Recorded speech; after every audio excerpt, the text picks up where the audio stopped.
Hey, this is former Blue Devil lineman Matt Skura. You're listening to Basketball Conference, the ACC football podcast. Go Duke, go ACC.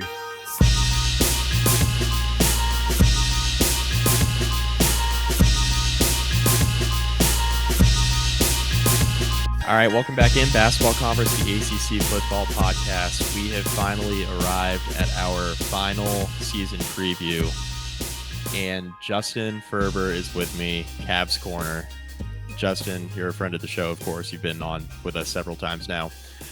This was an easy one to schedule in terms of we knew you would come on with us. It was just a matter of when. You're just getting back from Europe. We appreciate you joining us, of course.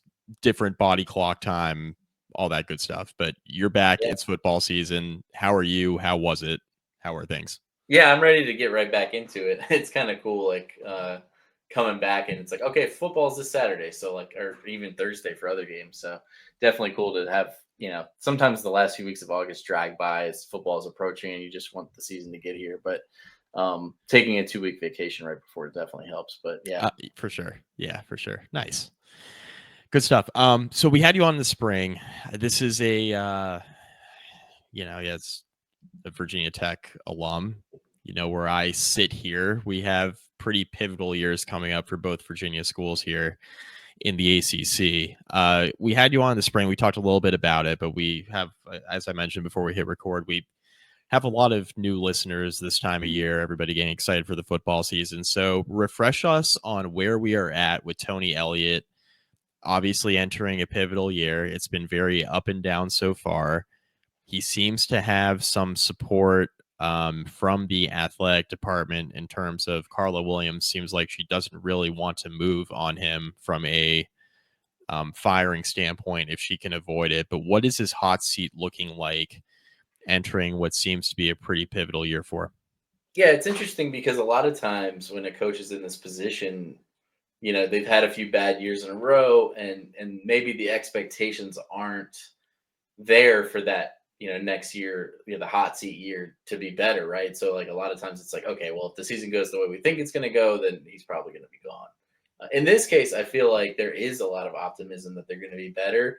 So there hasn't been a ton of hot seat talk just because really, I think people anticipate them being able to be better and him not have that problem. But, Yep. Obviously if they do have a similar year to the years they've had, of late, in his first three, he's going to probably be in trouble because eventually it's just you're not going to be able to justify, because eventually he's going to, and Brent Pry will probably be in the same situation. Eventually you kind of have to extend the guy, right. If you're not going to move on. And so you kind of have to make that decision at some point. And if they don't make a bowl game this year, that's 4 straight years with no postseason, 4 straight years potentially with the losing record.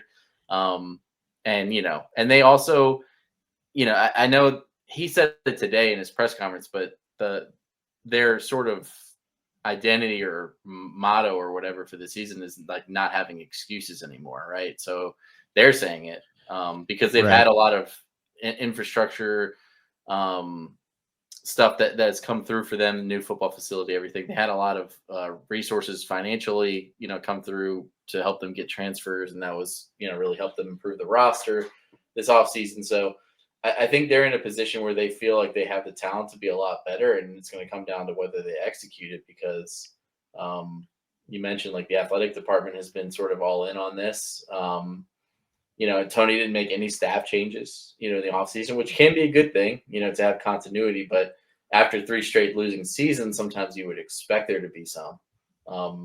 But, they're kind of all in with what they have and, their chips are in the middle of the table and we're going to see, what comes up. Yeah. I mentioned Pry being in a similar situation from it's put up or shut up time. Yeah. Pry kind of went the opposite direction. He blew it up, right? He blew it up. Yeah, he blew up your defensive coordinator and offensive line coach or two that he voluntarily made, and it looked like he was going to keep the offensive coordinator in Tyler Bowen, and then he decided he wanted to go be the offensive line coach at Ohio State, which I get. Yeah. I do understand it. So both of those approaches can work. I mean, sometimes the coach is like, hey, this isn't working, I have to make a change, and that works out. Sometimes it doesn't. And then the coach can be like, hey, I feel like I have the right guys. We don't have the right players or something else is missing. And that could be right, or you could be stubborn and be like, I'm not going to make any changes, and then go down with the ship, kind of. But Right. it remains to be seen. I mean, I would say, given the amount of talent they've been able to add to their roster, if their offense is really bad this year, and if they continue to struggle on, in some of the same areas that they've struggled, it's going to reflect on the staff, because like Yeah. they've had the ability, they've been able to go get the players at this point. So I think it's time to kind of show that maybe they have the right coaches, but they didn't quite have their guys yet. And now things are going to turn around. And if that doesn't happen, then you have to start to question whether that's the case. I mean, it's kind of the perfect segue because obviously Chandler Morris is coming in. So you have a new quarterback. Tony Muskett is gone. He's finally done playing college football. Anthony Calandria looks like he's now going to be the starting quarterback moving forward at UNLV after what I just watched in week 0. It's pretty clear he's the better of the two quarterbacks there for the Rebels under Dan Mullen. So he landed on his feet. But I think this is a pretty interesting quarterback situation at UVA. I mean, Chandler Morris, when he's good, he's been really good. And I feel like there's some upside there potentially untapped that from a positional standpoint that UVA hasn't had in a while. Yeah. And I asked the coaches in the beginning of camp, how much he's an older guy. He's obviously played in different systems, but a lot of the stuff he's done has been more, I wouldn't call it necessarily air raid, but closer to that, right, than maybe what UVA's been doing. For sure. And so I kind of asked him, like, how much input will he have on things, and how much do you lean on a guy like that more than a younger guy like Calandria, who is in his second year playing college football. And they said, we're going to have our base offense, but like a lot of the stuff that we add or take out will be based on things that he likes, So I think they're planning to kind of build around his strengths. And there are some things that they've done offensively that I think will work well for him. And I think they're going to probably just need to make sure those things are sort of highlighted and done more instead of trying to make him get into stuff that he's not really good at and more traditional. Because I think when this staff first got here, they really wanted to be kind of a pro style offense. And that was, they brought Des Kitchings in, who had been in the NFL as a position coach, but was involved to some in play calling, or not play calling, but play design, stuff like that. So I think that was the idea. And obviously you saw like Brendan Armstrong's first year with this staff, like it really didn't work because they had been doing air raid stuff with the previous staff and trying to kind of like reverse it to what they ended up doing. I think that just kind of set them back. And I think with Morris, you don't want to make the same mistake. You don't want to try to like put a guy in a box when he is playing better wide open, So I think they're going to try to do that and really lean on him to, be the guy that they invested in, and then, hopefully that will lead to success. But I think, the returns in camp and in the spring have been good. I mean, they've been really happy with him and his performance so far. I guess the question, like you mentioned, scheme's a little bit different at UVA, at least what they've been running pre-Morris. With him coming in, he's kind of done some different stuff other places. Is the expectation, and you just mentioned it a little bit, coaches are really happy with him in camp. I mean, is the expectation that he's going to come in and it's going to be a plus at quarterback relative to what they've had? I think so, yeah. I mean, I think, they've highlighted his experience, when we talk about him. I mean, he's played a lot of college football. He had a really good year in North Texas last year in a really dynamic offense. I think one of the best offenses and passing offenses in the country. And he was good, when he was healthy at TCU as well. So, I mean, like, I think that's the big thing. He's a smaller guy, so you need to kind of keep him healthy. But I think they think it'll be better. I think the areas where Calandria has struggled the most with this scheme was just, he was his first year here as a freshman. Obviously, he was kind of deer in headlights, but played well. He had some great moments. But I think a lot of his big moments were just creating plays like out of the script, like deep down the field, big plays down the field. Malik Washington was a huge part of the offense that year. Yep. And then last year when Trell Harris got hurt, all the big plays kind of dried up. And then you're trying to make him be a quarterback that dinks and dunks his way down the field like Tom Brady. And he's just like not that kind of player, where he wasn't as a sophomore. So I think like with Morris, you're going to have to find ways to manufacture more of those big plays just because that's what he's good at. I think he might be a little bit better at like taking 8 yards at a time than Calandria was. And they're going to need him to be better like in the red zone because that was an area where Calandria really struggled last year. And, things like that. And obviously they have different skill guys too. So it'll be a lot of new, but I think at the same time, he's played enough football to where they trust him to be a more reliable option in the passing game than what they've had the last few years, even with Brennan Armstrong. I mean, Brennan put up huge numbers with Broncos staff his last year, but then it just was clearly not really fitting, when the Yep. new staff came in and things got kind of ugly there, but just with the play on the field. So I think Chandler, there's going to be more of a collaboration there, I think. But I think they're optimistic about the improvements. There are some impact guys offensively that they brought in. Of course, Trell Harris is back, and that's impact, healthy. And from what we saw last year, I think that's a pretty big addition just by him being healthy. You add Jamal Edrin out of Purdue. Cam Ross is in the fold. You add Jamari Taylor at running back. There are some really good FCS running backs that have made the step up to the ACC, as we know, the last few years. So certainly UVA is hoping that he can be that. I guess from a skill position standpoint, given that there are a couple returners, but it's a lot of new faces, what are the expectations and how's the coaching staff feeling in camp about some of these new guys? Yeah, I think it'll be really interesting because I think they have lost some guys. I mean, like Malachi Fields, losing him to It's tough. That's tough. I mean, like I don't want to understate that, and say like, okay, that's not a big loss. But I think what they tried to do across the roster is just have more depth because, all right, so like at receiver, for example, the last 2 years, it's been basically like two guys catching all the passes. And like when those two guys were getting doubled or whatever, there weren't other guys emerging, right? So like 2 years ago, Malik Washington was, I think, first or second in the country in receptions. And, he had an incredible year. Then Malachi had like 50 catches or something that year. And then basically the next guy had like 8. It's like nobody else caught a pass.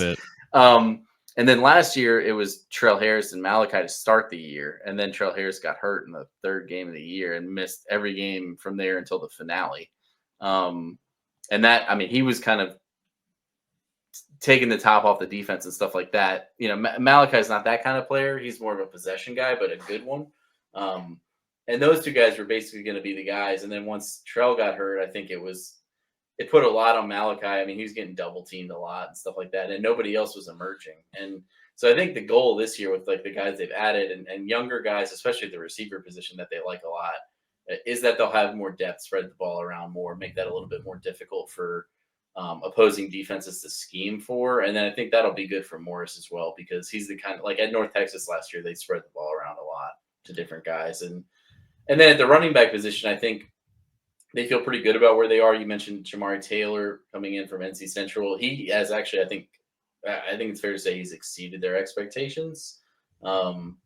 I think he was thought of as a complimentary guy, and he's emerged. He's at the top of the depth chart going into the opener. So I think that's a good sign, and he looks good, from what I've seen. And then Xavier Brown is back, and hopefully he can stay healthy. He's been banged up a lot throughout his career. And then they added Harrison Whaley from Wyoming, another guy who's been banged up a little bit through his career, but when he's played, he's been really productive.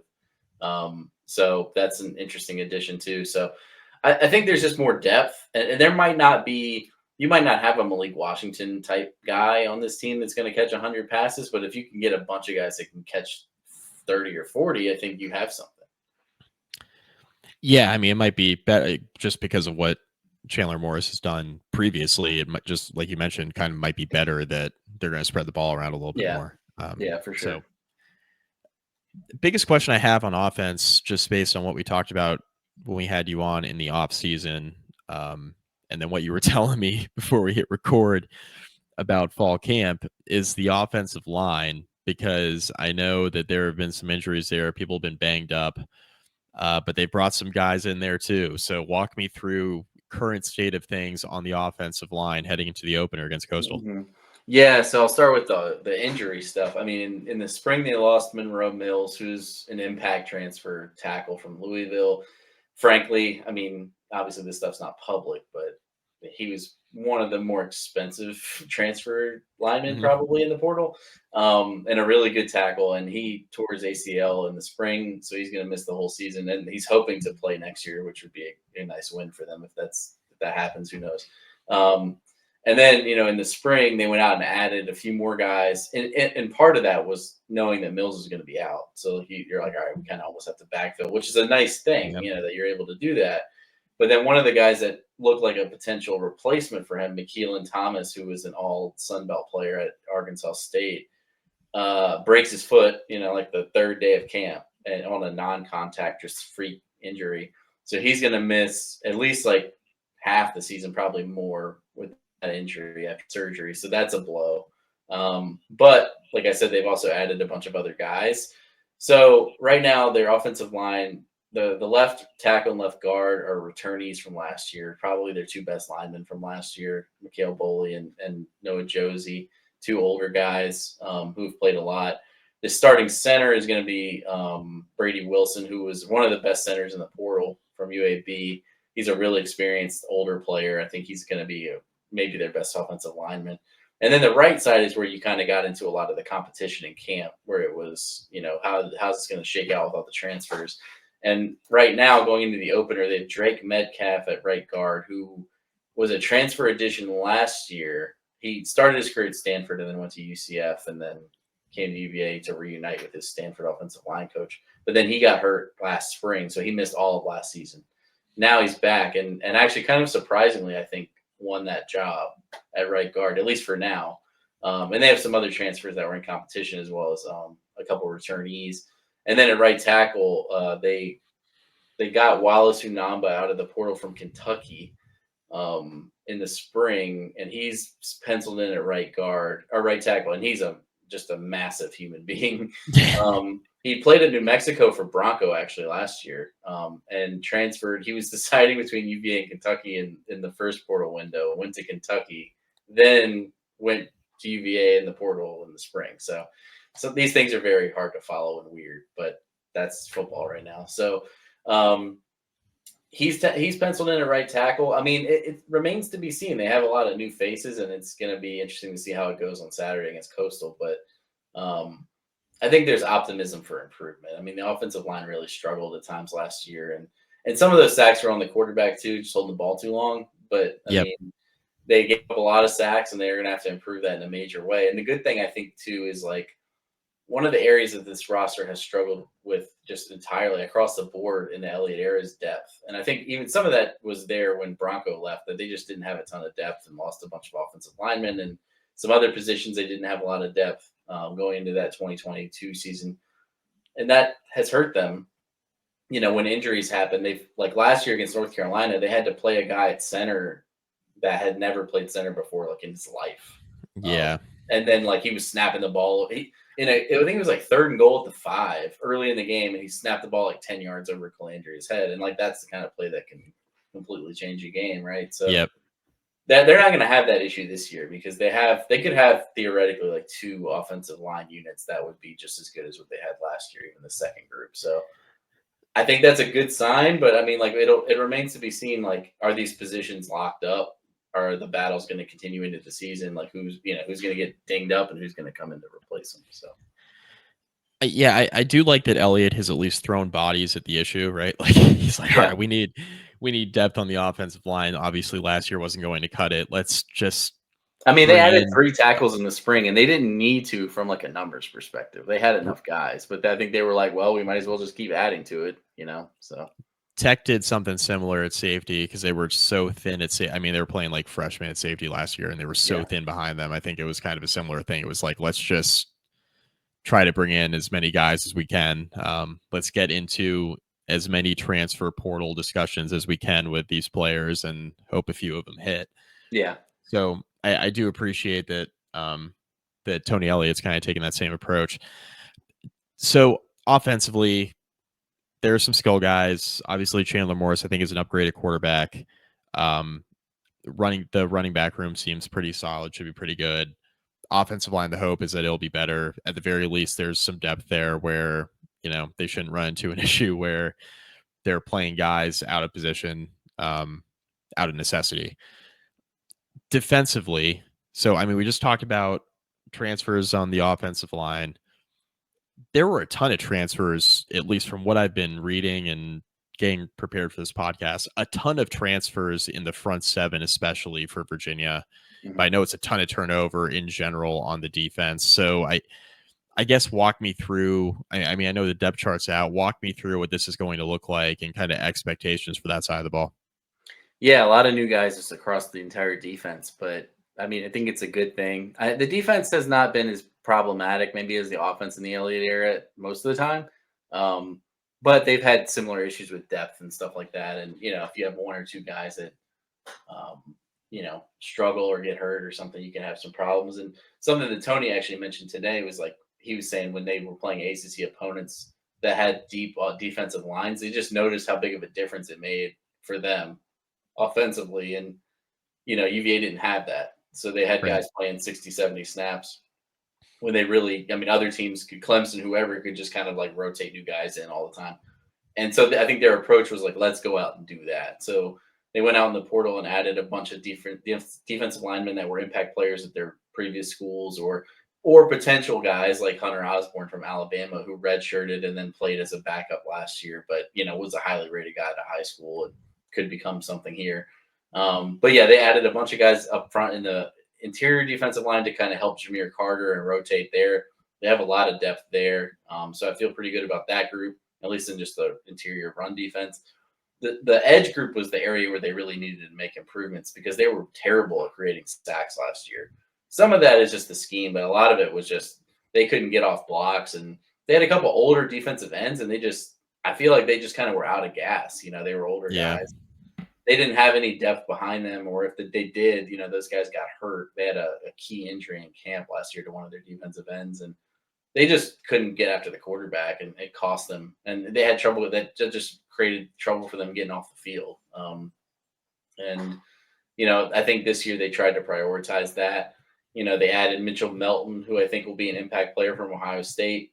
His numbers aren't going to flash like if you look at his stats from there because he was stuck behind some really good players, but he had some injuries, but he's been really good since he's gotten here apparently. And he played in the national championship game and came right after. But they've been really happy with him. He's on top of the depth chart. They added Fisher K-Mag from UNLV, who had a really good year last year for them. Kazim Moore from Elon. He was one of the best FCS pass rushers last year. Daniel Rickert from Tennessee Tech, another guy they added in the spring, who was a really productive player there last year. So I think they've added a lot of options there.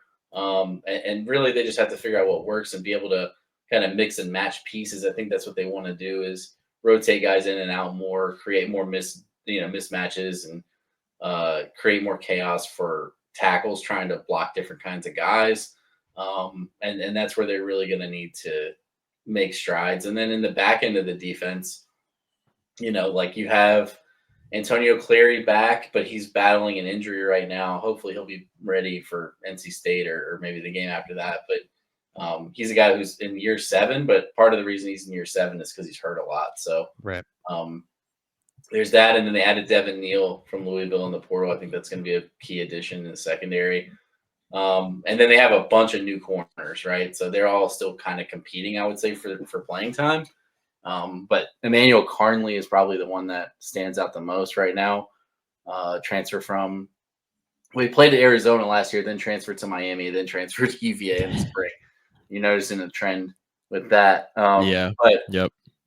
Yeah, I mean, a lot of competition there. And then at linebacker, that's like the one position where they have a lot of experience returning with Cam Robinson, James Jackson, and some other guys. Cam's going to miss the first couple games of the year with the collarbone injury that he suffered at camp, unfortunately, which sucks for him. But he should be back and ready to go by, mid-September. So hopefully he'll be able to stay healthy, because I think he's in line for a big year if he can do that. What's the I guess because there are so many transfers, I got asked this on my tech pod last night, so I got to roll it forward because I thought it was a good question. Because there's so many new faces and not all of them will hit, as we know, right? Sure. Where's the biggest in your mind, I guess, at least going into the season, where's your highest level of concern among the transfers? Because there are so many of them, and not specifically like names, just like position groups. Like what's your biggest concern, I guess, coming into the year? Is it the edge rusher position, because that was such a problem last year? But it seems like the players they brought in have been productive elsewhere. Yeah, I feel pretty good about that group actually, because I think they have enough options to where like if one or two guys don't work out, like they have other guys. So Yeah. corner is probably where I'd be most worried. And that's really for a combination of factors. Like one, a lot of the corners that were competing for the job came in the spring. So they haven't been here as long. Like in the spring portal window, I guess just Yeah. so they came in the summer. Yep. So those guys are newer, so they haven't had as much time to compete. One of the reasons that happened too is because Jam Jackson, who was a starting corner last year, got hurt in the spring. He's going to miss the season, and he wasn't like a top performer, but he was a guy that played a lot, so that's a blow. And then Dre Walker is hurt too. He was kind of a depth guy last year, but could have been a starter, but he would have at least competed. So then they were like, all right, let's go out and get more guys. And they were able to add some pretty good players. Another one of those guys got hurt in the fall camp and will miss the season. He was at least competing for a role, one of the transfers. But Carnley, they brought in late. Donovan Platt, they brought in from Army in the spring portal window. Christian Charles from Tennessee. Keenan Johnson from Utah. Jordan Robinson from Cincinnati, who's also listed as a starter. I think between that group, they'll be able to figure it out, but I think it's sort of, for me, I'm just curious about that group because we haven't seen them really out there together a whole lot. I think that's totally fair. That's kind of where I'm. I mean, it's one of those things where like, I feel pretty good about the depth. I just don't feel as good about like, oh, this guy's going to be a superstar or this guy's going to be, like an impact, because we just haven't seen enough of them yet in games, and we get very little access during fall camp. Yeah. It's a matter of like, okay, feel better about the depth, but then out of the guys that are expected to be starters, like, can we count on them, right? Because I mean, that's really this whole roster. Like, I feel really good about like, okay, they've definitely added more. This roster's easily better than it was last year. Yes, there's way more depth. I feel really good about that, but it's like, how many impact players did they really add? I don't know yet. Like, we're going to find out. Like, is Chandler Morris going to be like really good, or is he going to be good? Like, how many of these DBs are going to hit? How many of these corners are going to, how many of these edge guys are going to hit? And if they hit, is it like, okay, they're marginally better than last year, good? Or is it like, a couple of these guys are really impactful and make a big difference? Like, I guess that remains to be seen. Yeah, and that's a big part of just the transfer portal era in general. I mean, we've seen teams just in the ACC, right? I mean, Florida State went from having one of the best portal classes that we've seen to then trying to replicate it the following year and winning 2 games. Like, yeah, and then you look at Louisville, who's 22. like consistently doing it every year. They're adding new guys and winning. So it's like, is their luck going to run out at some point, or is this just like Braum is a wizard? I mean, he's a great coach, he's got a great staff, but like, can you consistently do that over and over and over again? I mean, they've figured out a way to do it so far. Let's see if they do it again in 25. And I think for UVA, one of the encouraging things is like when you look at the depth chart, and you can kind of, I guess you could spin this either way, but they brought in a lot of these transfers to play. They didn't bring in guys to sit behind guys they already had for the most part. And if you look at the depth chart, there's only 2 or 3 of the 30 guys that they added that are like not in the depth chart. Right. Besides the guys that got hurt. So like, most of them are competing at least to start. So that's good. Cause that means like, all right, they didn't get like buried at the bottom of the depth chart when they got here. So I think that's a good sign that they didn't miss on a lot of guys, but I mean, for sure, it's tough to figure out like how good these guys really are when they play. So, right. Yeah. It's always encouraging when you pay to bring guys in and then they end up being pretty important pieces. And it at least appears that way going into the season with the initial depth chart. Yeah. Let's take a look at the schedule before we get out of here. It's very workable for Virginia relative to some other schedules I've seen. It's the catch-22 when you go to these larger conferences, as you know. But I mean, you look at this from Virginia's standpoint. Yes, you have to travel on the road to NC State. That's never an easy game. And an out-of-conference game with all the questions that they have. And yes, you draw Florida State, but we don't know what they're going to be, and you get them at home. Yes, you go to Louisville. But they also play like all the teams that were picked at the bottom of the conference. Yes, I mean you miss Clemson, you miss Notre Dame, you miss SMU, you miss Miami, and like you mentioned, you get basically every team picked near the bottom of the conference. I mean, Wake Forest is on this schedule, Cal is on this schedule. You get Stanford on the schedule. Stanford is abhorrent, at least what we've seen so far. They're very bad. Washington State could be an interesting one. Although, of course, as we know, they just lost their head coach. Their whole roster is at Wake Forest. And their entire roster is at Wake Forest. So I like how this lays out. There are a lot of 50-50 games here. Like I've mentioned with other schools that have had relatively workable schedules as well. They all look good on paper, but somebody needs to step up and win these 50-50 games, right? And I think looking at the schedule, Virginia is in that pack of teams that I could see winning 5 games. I could see them winning 7 or 8 because of the schedule. And there are a bunch of teams like that in the ACC. So it's really a matter of who is going to step up and do that. But I think if you're a Virginia fan, given the roster construction and how Elliott built this team and the transfers that he went after, and then you couple that with the schedule, I think there are some reasons here to be optimistic about this program this season. Yeah, I think it's a workable schedule. This is the first year. I mean, in practice, it's going to be the first year since 2019, I think, where they have 7 home games. Obviously, in 2022, they would have, but the shooting ended the season early. Right. But yeah, I mean, like they've had 2 road games at a conference like every year. Last year they went to Coastal and I can't remember where the other one was now, but Notre Dame. But this year it's a little bit more favorable. Even that NC State game, like I wouldn't necessarily pick it to be a win, but I'm not necessarily writing it off, as a loss. Oh yeah, either. definitely So, not. Yeah, I mean, so 4-0 at a conference is potentially on the table, and that's how you kind of can rack up some wins. And even if they get to 3-1, I mean, you mentioned they have Stanford, Wake at home, go to Cal, and then the rest of their games, like even the tougher games, I don't think individually they're not going to win them all, but like you can't tell me that most of them aren't like at least in the realm of possibility of being wins. Like for sure, like Florida State at home, like I don't know what they're going to be. Right. Thomas Castellanos is the only actual bona fide starting quarterback to lose at Scott Stadium to Tony Elliott since he got here. Like, because UVA beat a couple backups.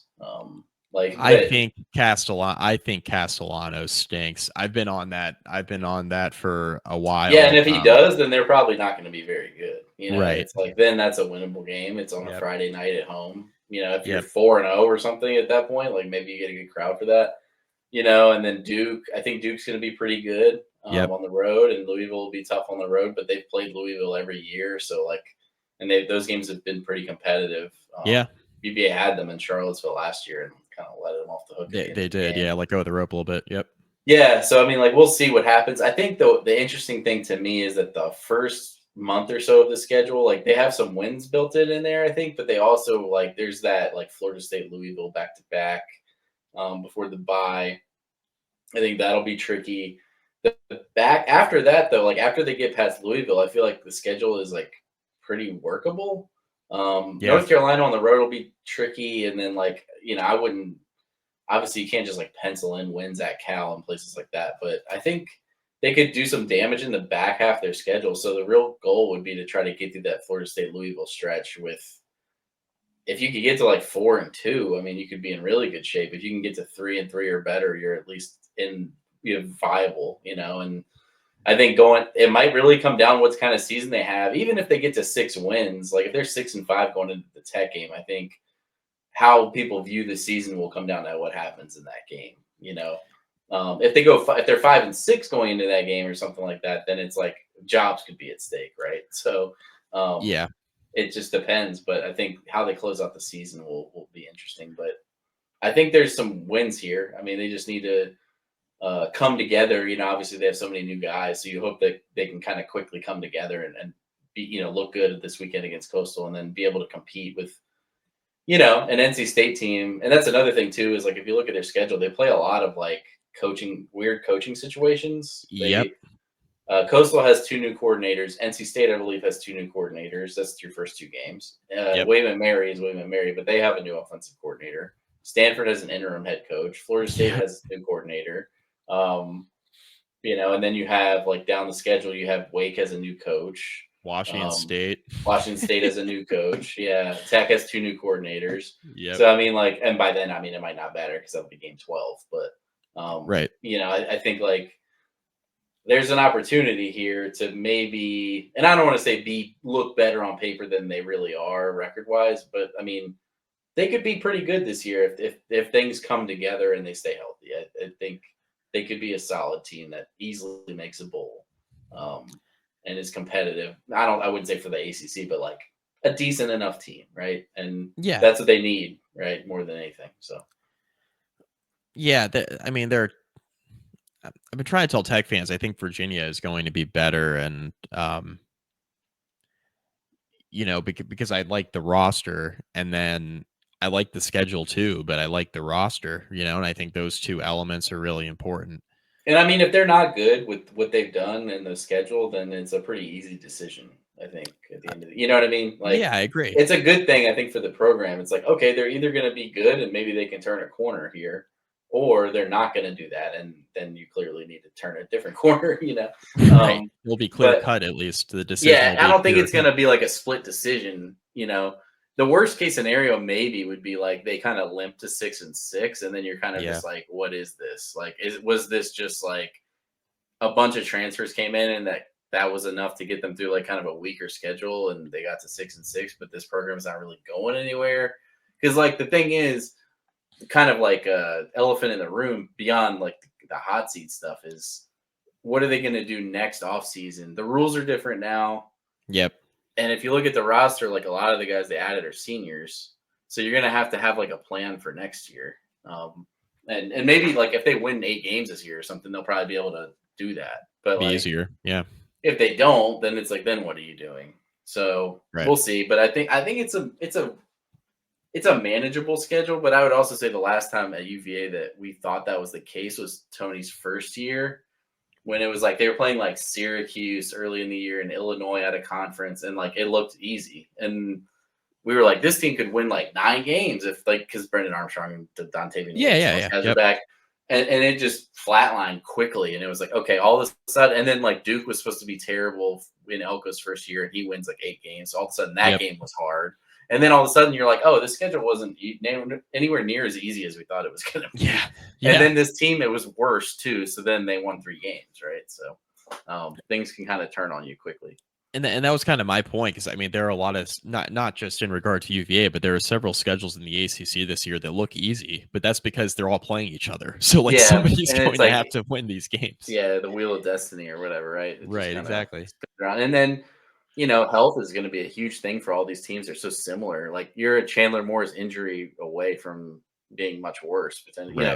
So, and the same goes for all the other schools we just talked about. So yeah, definitely. Tech's got some pieces on offense, but if Drones gets hurt again, I mean, this is I mean, you're having your seasons differently all of a sudden, and like what are you going to do? But yeah, I mean, I think it's going to come down to. I wouldn't even say they're toss-up games, because they have more games this year than in normal years where they should win them if you look at them on paper. Yeah, they're going to be favored in several of these. Yeah, like Stanford, they should win. I think like Cal, they have the better roster. Cal doesn't really take transfers. Yep. William and Mary, Coastal Carolina are must wins, obviously. Washington State, same. So like all of a sudden, if you win all those, you're at like 6 wins. Wake Forest, and so I think there's an opportunity here to get to a bowl game and then maybe do more damage than that. If they really hit on some of these guys more so than just adding depth, they could be better than that. So. Yeah, I mean, the way I look at this, NC State's a toss-up. It's on the road. Having it at noon versus like a night game makes it a little bit better. It's going to be probably like 100 degrees, just judging by history. Yeah. So. Yeah, it's going to be like a different kind of. It's a different kind of vibe. Like it's tough to go there and win, but it's going to be tough for different reasons. I feel like it's hard to play there too for whatever reason. Like UVA always struggles there. Yeah. Yeah, So a lot of teams that go there kind of frequently seem to have some issues, and I mean, it's just a good home atmosphere there. yeah, they're at NC usually a State. pretty physical team, so they're just like, and it's one of those things too where like I don't really know what to make of that because I like the Bailey kid, I mean he's pretty good, Yeah. um, but they have new coordinators, but they also have Doran back, so they have like a culture established. But Hmm. UVA has all these new guys, and maybe like this is kind of a wake up call game where it's like, oh crap, like we still have work to do, after Yeah. they win the first game. Well, So I mean, I think NC State's pivotal game, like if we're talking like swing games, like NC State, I think is pretty important. NC Um, State could be huge because if they win that, they don't really have to do a whole lot to be 4-0 I going into agree. Florida State. Because after that it's William and Mary and Stanford. Like, and I I'm think if just you get assuming they're going to beat Coastal. I mean, if they lose to Coastal, they probably have bigger problems. So Well, yeah, yeah. I mean, if you get through that opening stretch, you got to beat Coastal. I mean, you got to beat William and Mary, obviously, and then Stanford. They can't complete a forward pass really, based on what we just saw in yeah, week 0. So, like, you got to get through that. You got to get through that opening 6-game stretch. I think at least 4-2. Um, then yeah, I think if you get through even at 3-3, you're okay. But like if you get through that opening stretch of 4-2, like you mentioned a couple minutes ago, I think you're in really good shape. And then and then like I think it's good to be 4-2 as well because you want to keep. They have so many new guys. It's like, are you going to lose the team a little bit if they feel like, all right, we're just kind of headed for like 500, like agree. whatever, So Agree. I mean, 4-2. You start 4-2, and if the 2 losses are to Florida State and Louisville, and those are your first 2 ACC games, like, oh shit, we're 0-2 in conference. But then you look at the yeah, back half of the schedule, you're like, well, it's like we can make it up. Yeah, yeah, exactly. yeah, yeah. You feel a little bit better about things in the second half of the schedule, where, like you mentioned, it lightens up. Um, I am right in that 6 or 7 win range for Yeah, UVA is where I'm at. You know, Florida State is going to be tougher, I think. I mean, I don't know what Florida State's going to be, but in theory, that should be a tough game. At Louisville, tough. At NC State, tough. North Carolina, total wild, much like Florida State, kind of total wild card. But you have to go on the road there. And then you at also have the Duke, history with Tech and all that. the history with Tech, and I think UVA and Tech have very comparable rosters this year. And I just think from a history standpoint, it's like I did my Tech Buyer pod last beware. night. Yeah, yeah. It's like yeah, like UVA could be a tough game for Tech, and I'm always like they just have to like in order for me to pick UVA consistently, they have to win that game, Yeah, show right? me. Like show like kind of like a show me type thing. Um, And that game might come down to where those programs are, like mentally, Oh, just it like could be 2 interim coaches. It could be one side has an interim coach. It could and one be side's 8-3, or something right. like who knows. Right. Who Um, knows? Yeah. but No, yeah, I'm I with have you. them. I'm right there with you. I have them in like we just did our preseason predictions pod right before this, and I had them 7-5. Yep. 7-5, 4-4. So I mean, I think that's a respectable season. I don't think anybody's gonna be like, give this guy a lifetime contract and put a statue up. Right. But he would keep his job, and then like Yeah. maybe next year you go out and you get different transfers and you do even better, like, or who knows. But yeah, I mean, I think that's where I have them. I think there's upside to be even better than that, and there's also obviously downside to be worse if like I said, if you have the wrong injury or you just pick the wrong guys and or Yeah. if this staff is really just a really below average staff and they just cannot scheme their way up with these guys. But I honestly, from what I've seen from like the in-game coaching and stuff, I think this staff actually might be okay. Like, I don't think Yeah. they're great, but I think they Right. might be like okay because they've been competitive in a lot of games. It just feels like they're just like the depth and stuff was like too much to overcome, Yeah.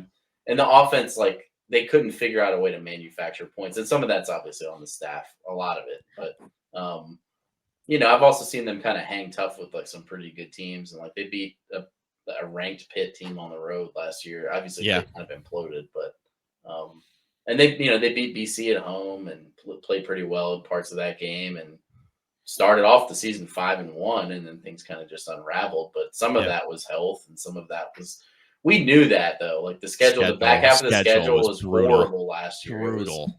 It was like Louisville, Clemson, UNC, Pitt, Notre Dame, Notre SMU.